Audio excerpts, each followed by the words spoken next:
ここからは Q&A セッションということで皆様からの質問を受けたいと思いますが、先ほどのおっしゃってた、そうですね、effective way to actually involve, to participate, and make real change. Autonomy, probably 15 minutes from. Okay. He was a teacher in. アニスさんありがとうございました。ここからは Q&A セッションということで皆様からの質問を受けたいと思いますが、マイクランナーの方大丈夫ですか？はい。では質問したい方手を挙げてください。お願いします。それではじゃあ後ろの方。早かったので。Assalamualaikum warahmatullahi wabarakatuh. Thank you so much, Paris. It's such an honor for us. First of all, my name is Nyali. I'm currently a PhD student at Sophia University from Environmental Science Department. Danti. Deanti. Hindi apa saya dipanggil. Okay. So the questions I noticed in prior talks and discussions. I noticed that you always highlight the idea of meritocracy in Indonesian political discourse. But however, I think most of us also are aware that Indonesian educational system has not enforced the ideal of meritocracy itself, and not even designed for students or young generations to prepare for the future. To, efficient to be a political participations in practice. So 2 questions, I make it shorter. The first one, do you think that there will be any potential dangers if we rely too much or heavily in meritocracy, the idea of meritocracy in Indonesian political system, especially for young generations? Do you think? Is there any potential dangers? Dangers? Yes, dangers. Or risks, consequences, if we highly rely in idea of meritocracy in Indonesia's political system, especially for young generations' participations. And second point, as a person who's ever participated in a system of political in Indonesia, what kind of reforms in the context of political system of Indonesia, especially for democracy itself, so the government can balance the power of democracy, the idea of meritocracy, but also fulfilling the societal of equity. So there's no gap of economics and social among the young generations in the future. That's all. I'm sorry. Thank you so much. Yeah, no, get 3, 4, and then. それではあと2つぐらいをもらってから一番今早かったので後ろの方お願いします。メガネをかけた方お願いします。全然違います。はい、その方です。ありがとうございました。はい。短くお願いします。はじめまして。Thank you very much for your time. My name is Isan. I work in Japan for 10 years right now. But since you joined the election, I start more follow what things happen in Indonesia. I'm really happy you are part of our election before. My question is you also show before last month have a big demonstration of young people demonstration in the street, or actually we call it Darurat Indonesia. So have you ever think this movement is kind of late? Because if we know start from MK stuff, that for my perspective is there's a lot unnormally situation Uncle Usman, MKMK, or Cawe Cawe. Have you ever think that kind of Darurat Indonesia, last one, is kind of late? That is my question. Sorry, my second question is... Your name? Just one question. Name, nama? Isan. Isan, yeah. Okay. Thank you very much. Okay, my last question maybe like just a little bit like 5 years is quite long, but I will have a think like what you want to do after this for these 5 years. We will wait you for us as our leader in Indonesia. I hope so. Thank you very much. もう一人、今一番早かったので、はい。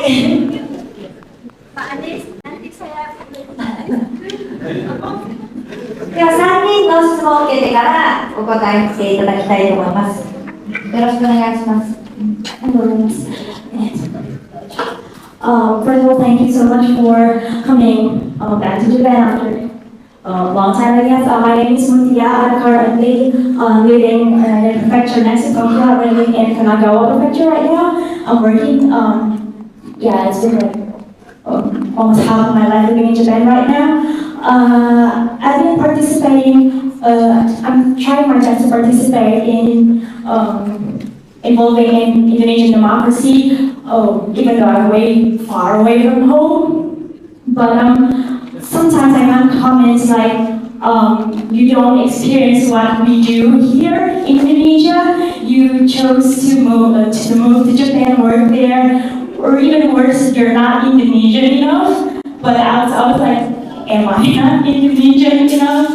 With my passport in me is Indonesian. So what do you think is the most effective way to actually involve, to participate, and make real change in Indonesian democracy even though we're far from home? Thank you.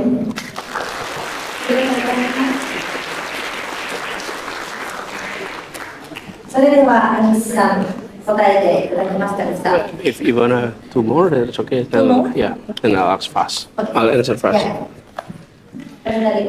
So, 2 more. Yes, now she is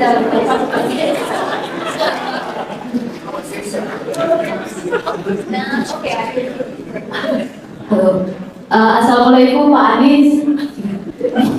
Susah soalnya ngomong assalamualaikum di Jepang. So thank you so much for coming to Tokyo. It was an honor for me. I'm a student from University of Tokyo, and back then before the election, I was rooting for you for the election, for the presidential election, and I think that this topic is really relate for me because in the digital era, it really helps me to choose, like to have a candidate for the election. So I think, oh, my name is Tiar. I'm sorry, I'm so nervous right now. My name is Tiar, Tiar. Yes. So I think that there is a phenomenon in Indonesia right now where everything needs to be viral first before taking actions, right?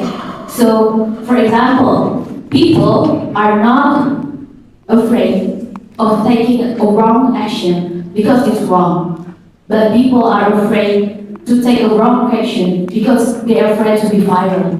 So in this case, is this the future of our digital democracy? Is this what we are leading to? And what is your opinion about this? Thank you so much. Dibuka. Dibantu. Dibukain tanda tangannya. Baik, bismillahirrahmanirrahim. Assalamualaikum warahmatullahi wabarakatuh.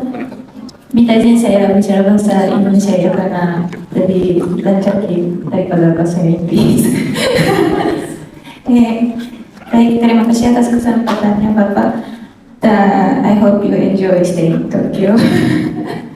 Saya ada satu pertanyaan tentang ya.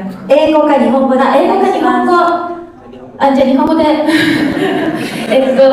先ほどのおっしゃってた、そうですね、若者がソーシャルメディアを使って、ひげ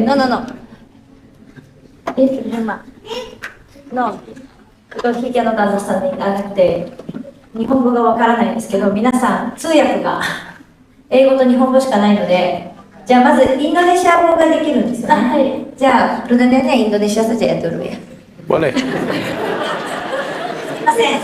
Kan kalau bahasa Jepang nanti Akiko minta Ya terjemahan. oke bisa, tapi Indonesia. Dan Nihongo de hanashimasu yo. Namanya, nama? Perkenalkan, nama saya Akiho Akaihao. Akiho dari Keio University. Saya sebagai kedokteran pelajar di Universitas Muhammadiyah Makassar, juga mahasiswa S2.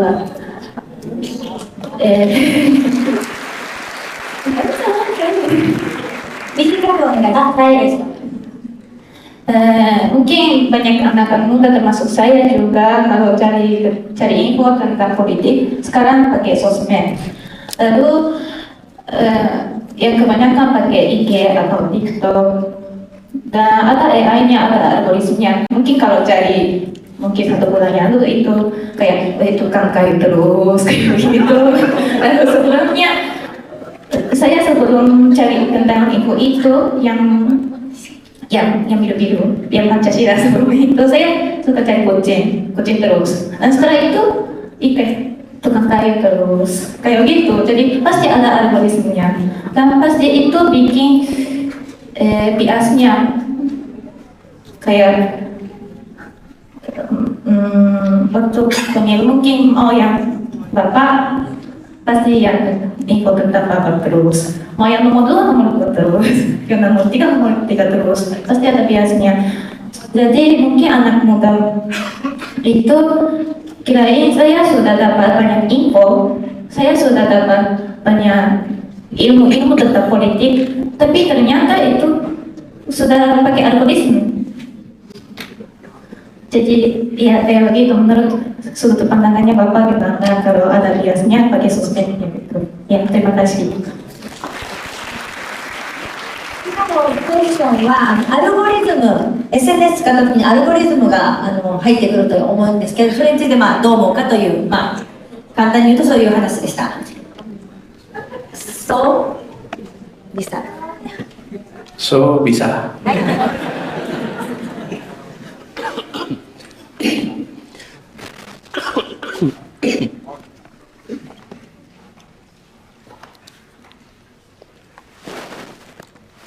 Pertama di ante ya.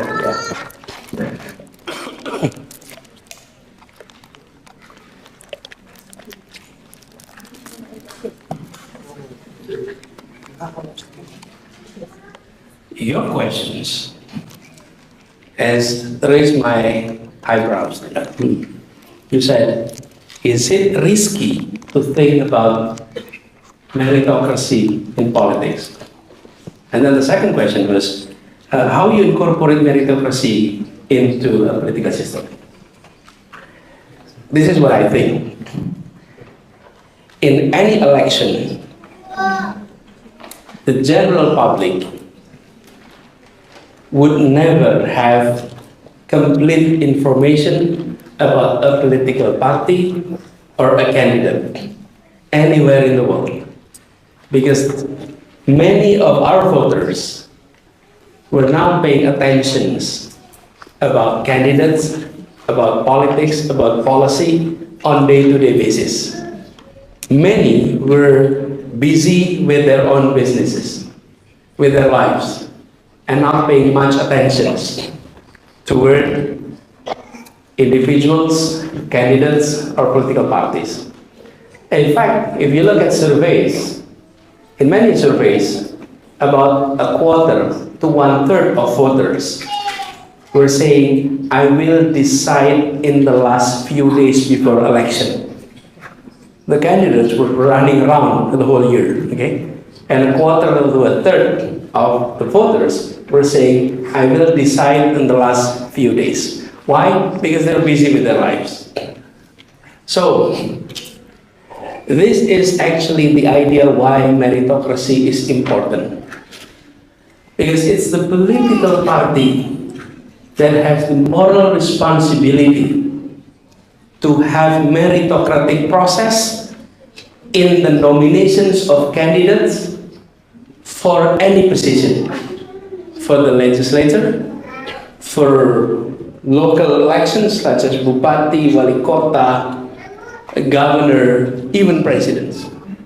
So meritocracy should be adopted by the political party in the nomination process.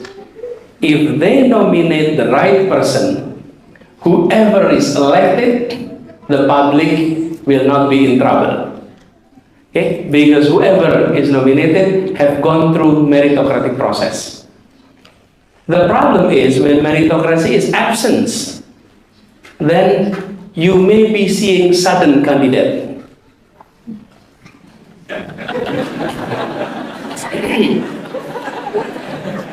Not sudden death, but sudden candidate. Okay? Some are experiencing that on arrival too. Okay? So sudden candidate, because there is no meritocratic process. And I think we should start with that process. Political party will have to have clear set of argument why we nominated this person. List of argument should be there, and I think track records can be meaningful. So someone with proper records to serve the public. If you have no records of public serving, don't go to election. But don't change the law too. You don't have a record, then you change the law. That's a problem.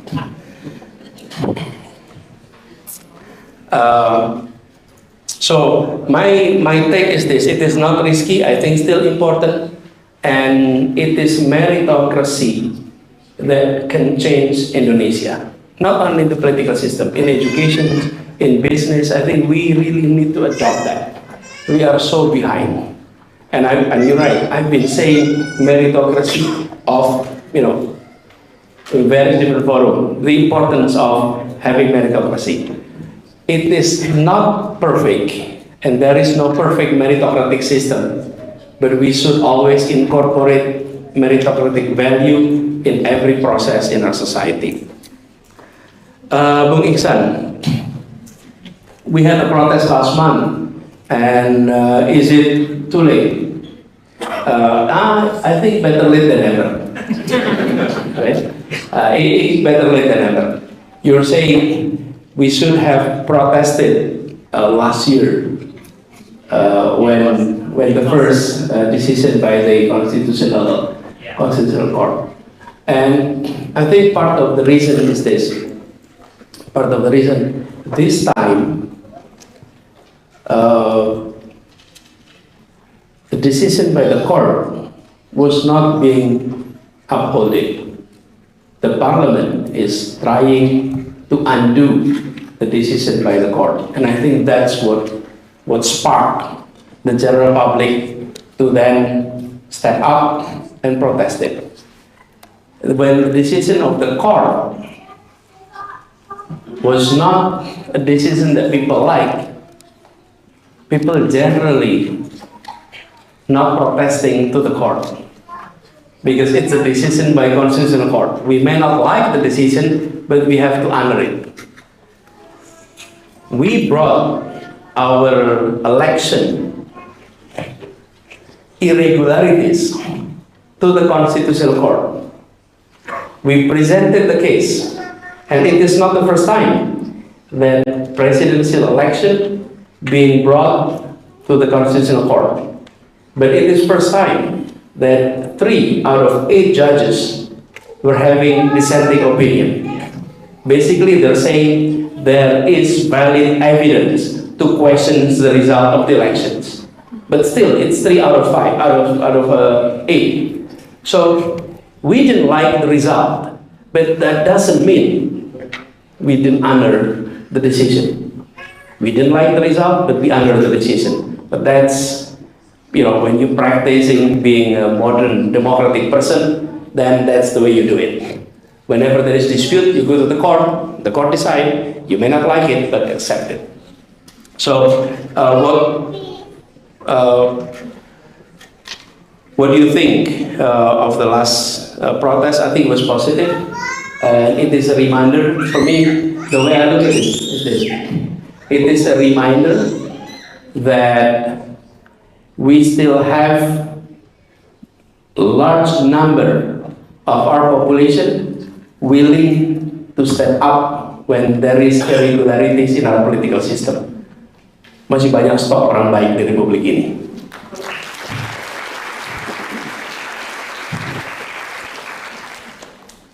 Mutia, you're away and you're still actively engaged. Thank you. Thank you for actively participating in our election. I always said And I said that this afternoon too, when I had a meeting at the community at the sekolah Republik Indonesia at the masjid. I mentioned that being Indonesians in a faraway land, you can never disengage with Indonesia. The plane can take your body away, but the plane cannot take your mind and your heart away from Indonesia. It is there forever. It's never to look away. So my suggestion is, you have the digital mobile with you. Be active, be participative. So use this device to share your thought, to share best practices, to stimulate new thinking in Indonesia. And once you are here, it doesn't matter whether you are in Karawang or you are in Kanagawa. It doesn't matter, because here you are the same. So being in Kanagawa, you can still be actively engaged over there. So my suggestion is continue doing that. And sometimes you have these questions, why should I do that? Why should I continue to engage? I think there's a sense of happiness that you will have. When my country is experiencing this problem, you can tell yourself, I'm not part that stays silent and do nothing. I am away from Indonesia, but I am not away from the problem that Indonesia is facing. I am part of the solutions that Indonesia is trying to have. And that makes you feel good. And it makes you feel like responsible Indonesians being away. It doesn't matter if you're holding passport, Indonesia or other passport. But you're born in Indonesia, you're Indonesian, and you take responsibility. I appreciate your participation. Thank you.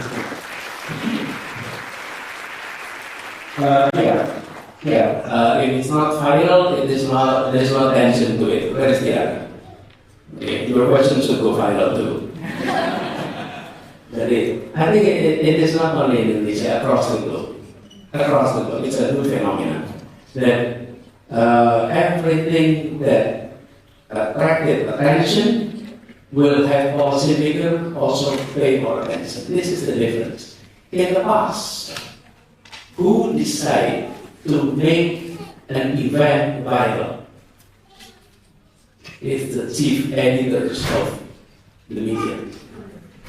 In the newsroom, they have conversation, they talk about it, they decide what issues should be put in the front page.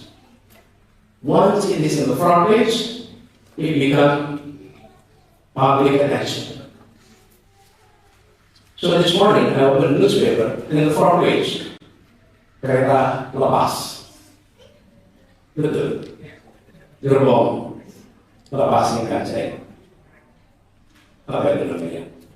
Disengage, the bullet train disengage. It's the chief editors that decide. Nowadays, it's the general netizen who decide. So when things attracted attention of the general public, it attracted attention of the public. So on that issue, I think it's normal. What is not normal, I think what is you're referring to, is this.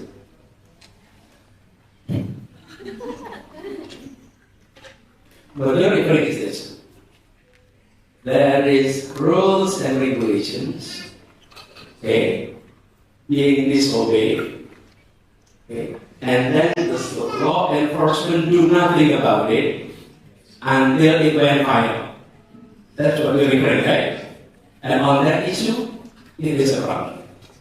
The law enforcement agencies should take any case, regardless how violent the issue is. It doesn't matter. If it is against the law, if it is breaking the law, they should intervene, they should enforce the law. As simple as that. And it should start from the very top. If the top leadership tolerate wrongdoings, then the subordinates will be tolerating as well. But if the top is never give any tolerance to any wrongdoing, then any subordinates will continue that. So let me, because of this question, let me share with you why, when you are in top leadership, you should uphold values. This is leadership issues. If I'm managing 20 individuals, then I'm going to assign every individual a certain job to do. So Pikiran, this is your job. Okay? And then I assign Cecar, this is your job. And other people, this is your job. I'm describing what you have to do if I'm managing 20 people. But if I'm managing 200 people, I will create an organizational structure. I will create SOP. I will create target for every directorates, for every departments to be achieved. That's when I'm managing 200 people. But if I'm managing 200,000 people, I have to outline values. What are the values of this leader? So that leaders of 200 people and leaders of 20 people can translate that values into their units. I manage Jakarta with 200,000 people. I cannot come to every department and telling them this is what you need to do. Okay. But I outline what are the key. Number one, this is my value. Number one, equal opportunity for every Jakartans. Okay, so every department has to translate that into their action. Okay, and then number two, law enforcement that address justice. And I clearly tell them, when you are dealing with citizens of Jakarta that break the law, there's two reasons why individuals are breaking the law. One, because of need. Two, because of greed. Need, kebutuhan. Greed, keserakahan. Okay?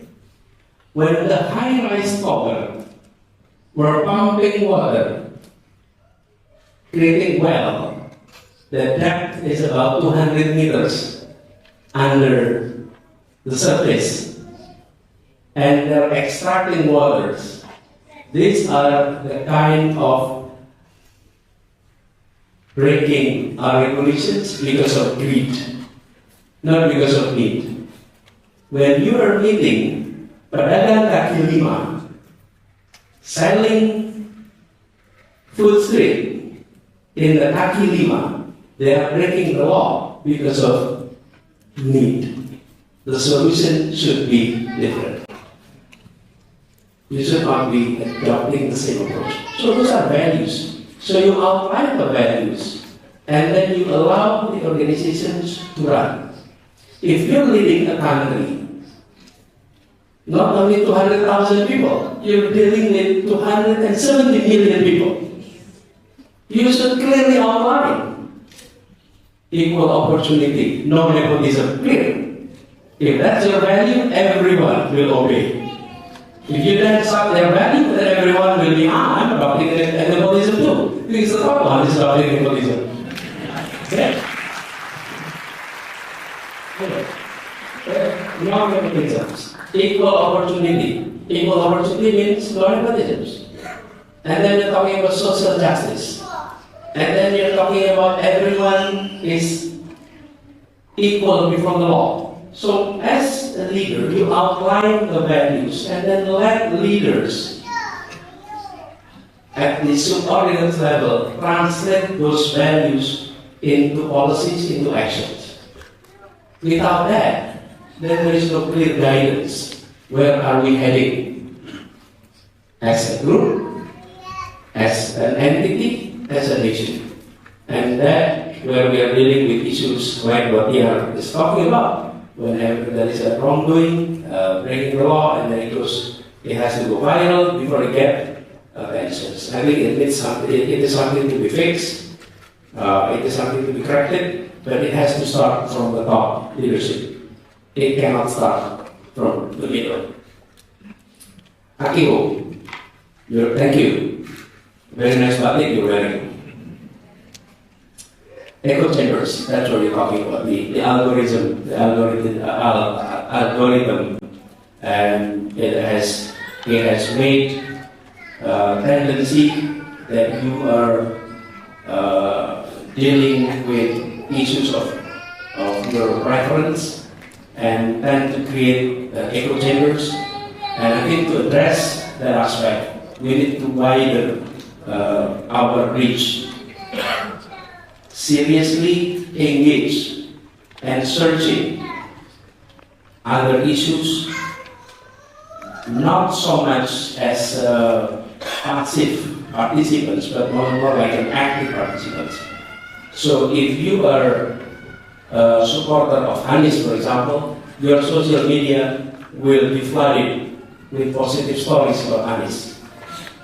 Start searching other issues that may not be related directly to Anis, and then start to find individuals or writers who are critical to Anis, so you can have balanced view about issues. And I think it is something important nowadays. And then on top of that, if I may suggest, we need to have a good critical thinking, because nowadays we will be dealing with hoaxes, false informations. I think the best way to protect us from this misinformation, disinformation, and hoaxes are having critical thinking. Without having critical thinking, you will easily accepting false information or disinformations. Thank you so much. 皆さん、もう時間ですので、もう終わらなければなりませんが、今日皆さん来ていただいて本当にありがとうございました。今、自民党、立憲民主党で、まさに日本でも代表を選ぶ選挙が行われていますが、さてここまでインドネシアの皆さんが熱狂するほど政治に関心を持ってみんな参加しているかというと、そうではありません。なので我々ぜひインドネシアのことを学びながら一緒にさらに民主主義を進めていけるように、若い人たちが一緒に学び合えるような、そういうのがもうちょっといろんなところで進むといいなと思っておりますので、もちろん上智大学をはじめいろいろなところでそういうチャンス作っていけたらなと思っております。引き続きよろしくお願いいたします。それでは最後にもう一度アニスさんに大きな拍手でお礼を言いたいと思います。ありがとうございます。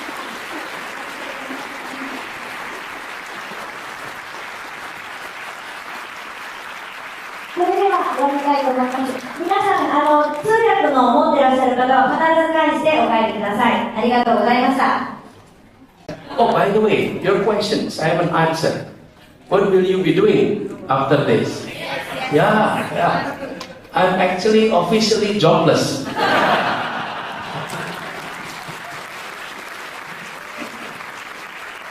So, if there is kartu prakerja, I will apply for it. So I'm officially jobless. So what do I plan to do? I think I plan to continue doing what I did.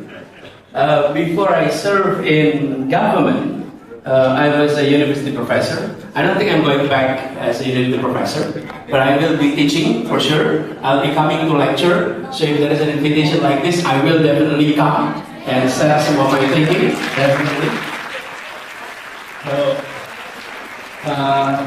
Last week I was in Jogja. This week I'm now in Sophia. So we'll see next week somewhere else. So I will continue doing that. But secondly, I will also actively engage in civil society activism. We used to be sending teachers across Indonesia. It's called Indonesia Mengajar. Okay? And I haven't met the guy for many years, but he's a graduate of our teaching program. His name is Sophia. Can you stand up?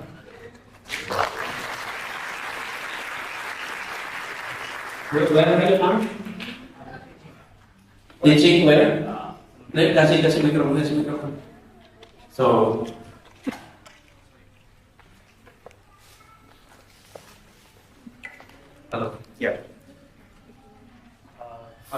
teaching here in Japan. Yeah, makasih Pak Abdul. Namanya, his name is Sugit, you're teaching where? Utsunomiya University. Utsunomiya? Utsunomiya, probably 50 minutes from. Okay.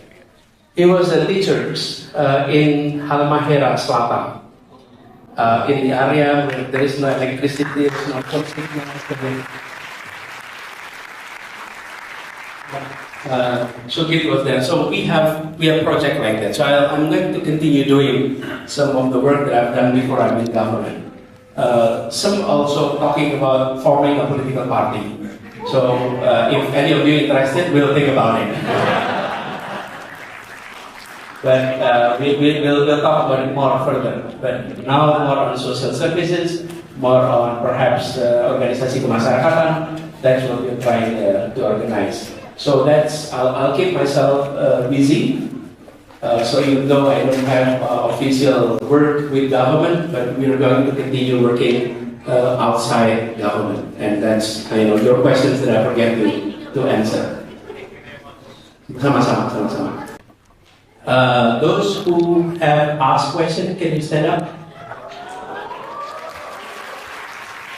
Can you stand up? Yuk, maju ke depan, saya kasih buku satu-satu.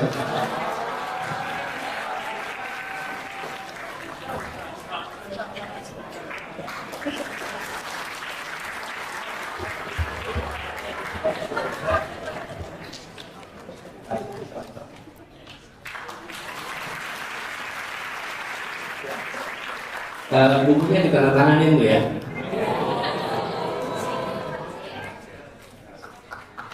Thank you.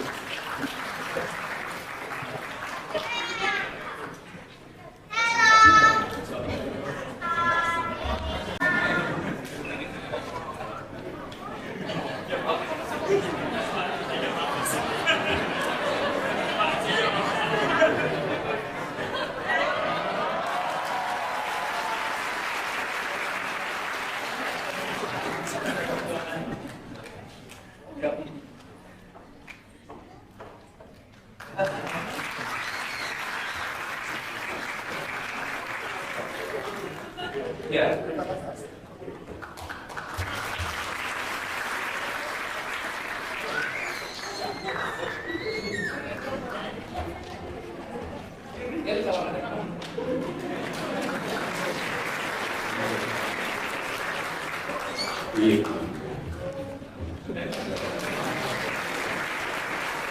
Terima kasih teman-teman semuanya, terima kasih sudah datang, mudah-mudahan kita akan jumpa di lain waktu. Dan please, for those who have interest in Indonesia, please continue to monitor and please help to ensure that our democracy is continuing on the right track. Those who are still studying, good luck with your study. Good luck with your study. My pesan, my message is only 2 words. Whatever you're doing, impress them. Impress them. You represent Indonesia, impress the Japanese with the Indonesian students. Okay? Terima kasih.